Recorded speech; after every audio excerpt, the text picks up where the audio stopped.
City TV Pakistan की report के मुताबिक साहिवाल डिवीजन की तरफ से थिएटर्स की सख्त मॉनिटरिंग का अमल जारी। वजीर इत्तलात और सकाफत हुकूमत पंजाब आमिर मीर की हिदायत पर Punjab arts council Sahiwal division की तरफ से थिएटर्स की सख्त मॉनिटरिंग का अमल जारी है।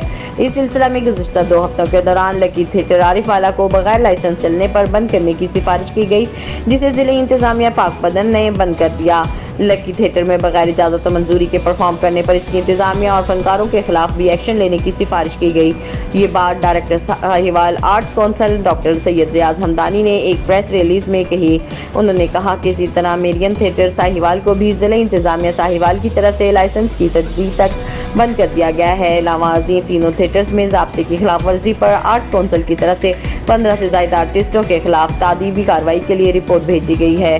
महकमे पुलिस की तरफ से फ्रेंड्स थिएटर से बजरिए स्टाम्प पेपर यकीन दहानी करा ली गई है कि वह हुकूमती ज़ाब्तों की मुकम्मल पाबंदी करेंगे। पाबंदी की खिलाफ वर्जी पर गुज़िश्ता रात एक फनकारा पर नोट फेंकने पर कौंसिल की तरफ से सख्त एक्शन लेने की भी सिफारिश की गई है।